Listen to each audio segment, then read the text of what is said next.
আবার ফিরে যাই পুরনো সময়ে। বাইরে বৃষ্টিটা খুব বেড়েছে। হঠাৎ বাইরের দরজা খোলার আওয়াজে আরাধ্যা গিয়ে ভেতরের দরজাটা ছিটকিনি খুলে দরজা খুলতেই দেখে শাওন এক হাতে ব্যাগ, আরেক হাতে জল পড়তে থাকা সদ্য ভাঁজ করা ছাতাটা নিয়ে দাঁড়িয়ে আছে। পাজামা হাঁটু অবধি ওঠানো, চুড়িদারের নিচটা ভিজে আছে। আরাধ্যা ওকে দেখেই প্রশ্ন করলো, তুই এখন এই বৃষ্টিতে? শাওন দৃঢ় দৃষ্টিতে আরাধ্যার দিকে তাকিয়ে বলল, দেখতে ইচ্ছে করছিল তোমার, টিউশনে পেট ব্যথা বলে চলে এলাম। আরাধ্যা ওকে ইশারা দিয়ে ঘরে ঢুকতে বলে বলল, এই না স্কুলে দেখা হলো? শাওনও নিজের চুড়িদারের নিচের দিকের জলটা চিপতে চিপতে বলল, ঠিক আছে, আর কখনো আসবো না। উফ, তা বলেছে নাকি? যা আমার ঘরে গিয়ে বস। আরাধ্যা দরজা ভালো করে লাগিয়ে নিজের ঘরে ঢুকতেই শাওন বলে উঠল, বাড়িতে কেউ নেই? আরাধ্যার কোমর অবধি খোলা চুল খোপা করতে করতে বলল, মামার বাড়ির পাশে বোনের এক বান্ধবী আছে, ওরা জন্মদিন গিয়েছে ওরা কিছুক্ষণ আগেই। তো বাবার ফিরে আসার কথা, কিন্তু এত বৃষ্টিতে বাবা মনে আটকে পড়েছে। তারপর দুজনেই ঘরে কিছুক্ষণ চুপ করে বসে থাকলো। শাওন বলে ওঠে, ঠিক আছে, আমি উঠি আজ তাহলে। এই উঠবি কেন? বস, একটু চা করি, মুড়ি মাখা দিয়ে চা খেয়ে যা। না গো, উঠি আজ। আরে আমার হাতের চা খুব ভালো, খেয়ে যা, ভিজে ভিজে এসেছিস। ঠিক আছে তবে, শুধু চা। আরাধ্যা একা রান্নাঘরে চা করতে চলে গেল। শাওন আরাধ্যার বইগুলো উল্টো পাল্টে দেখছিল।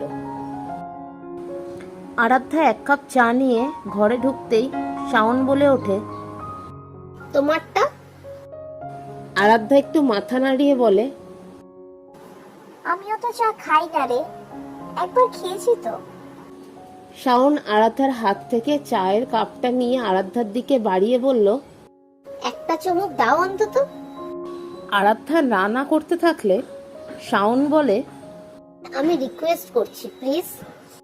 আরাধ্যা অল্প হেসে এক চুমুক চা খেলে শাওনও কাপটাকে ঘুরিয়ে আরাধ্যার ঠোঁটের জায়গায় নিজের ঠোঁট বসায়। আরাধ্যা অল্প হেসে বলে, পাগলা, বলে ঘর থেকে বেরিয়ে যাচ্ছিল। তখনই পেছন থেকে শাওন বলে ওঠে, আরাধ্যা। আরাধ্যা পেছনে তাকায়। শাওন বলে, do you ever heard the term lesbian? Aradhya ভ্রুকুচকে জিজ্ঞাসা করে। কি? শাওন চায়ের কাপের দিকে তাকিয়ে বলে, লেসবিয়ান। আরাধ্যা একটু ভেবেচিন্তে বলে, না রে, কি জিনিস এটা? না গো, কোথায় একটা যেন পেলাম কথাটা, তাই জিজ্ঞাসা করলাম। আমিও জানি না কি। আরাধ্যা ও, বলে রান্নাঘরে চলে যেতে লাগলো। যেতে যেতে বলল, তুই চাটা খা, আমি একটু চায়ের জিনিসগুলো গুছিয়ে রেখে আসছি। আরাধ্যা ঘরে আসতেই শাওন ওকে পাশে এসে বসতে বলে। আরাধ্যা পাশে এসে বসলে শাওন ওর দিকে হাত বাড়িয়ে বলে, হাতটা দাও। আরাধ্যা শাওনের হাতের উপর হাতটা রাখলে শাওন ওর হাতটা ধরে বলে ওঠে, পেটে এখনো ব্যথা হয়? একটু একটু, তাই না? ওই আর কি, অপারেশন হয়েছে যখন খুব কষ্ট হয়, তাই না? তোমার সারাদিন রান্না বান্না কাজ বাজ। ধুর, কষ্টের কি আছে রে, বাবাই তো বেশি করে দেয়। আর আমি যেটুকু করি আমার নিজের বাবা আর বোনের জন্য, এতে কষ্টের কি আছে? তাও মা ছাড়া সবকিছু খুবই কষ্টের। তা তো ঠিক বলেছিস, ছাড় এসব কষ্টের কথা। তোর খবর বল, বাড়িতে সবাই ভালো তো? শাওন আরাধ্যার এই কথায় উত্তর না দিয়ে আবার জিজ্ঞাসা করলো, আচ্ছা, তুমি কখনো কাউকে ভালোবেসেছো?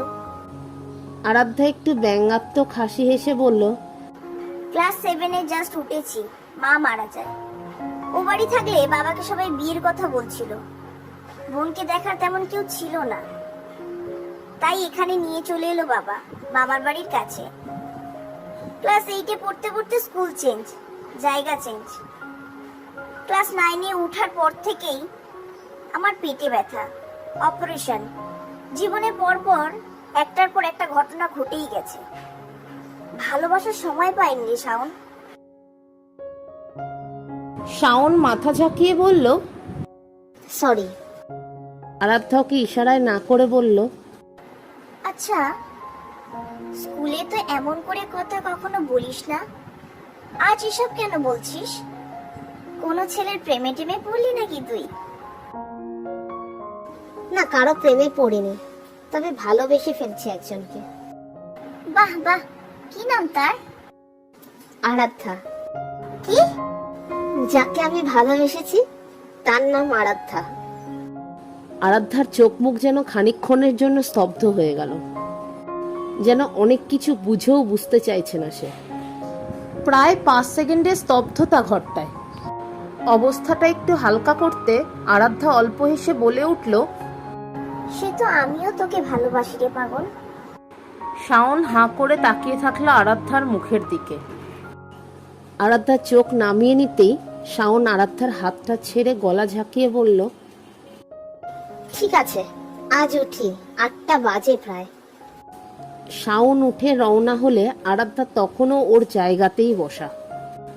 আরাধ্যা পেছন থেকে বলে উঠল, রাতের বেলা একা একা এদিকে আসিস না, রাস্তাটা বিশেষ একটা ভালো নয়, এই সময় কোনো রিক্সাও পাবি না এখান থেকে। শাওন পিছন ফিরে আরাধ্যার দিকে তাকিয়ে শুধু একটু হেসে কি যেন ভেবে সম্মতি জানিয়ে বলল, বললাম তো আর আসবো না। আরাধ্যা আবার বলে উঠল, পরের সপ্তাহে মঙ্গল বুধ হয়তো স্কুলে যাব না, বুধবার দুপুরে বাড়িতে একাই থাকবো। শাওন ভ্রুকুচকে জিজ্ঞাসা করলো, তো আরাধ্যা শাওনের থেকে চোখ নামিয়ে বলল, আসিস? শাওন এবার মুচকিয়ে এসে আরাধ্যার কাছে এসে দাঁড়ালো।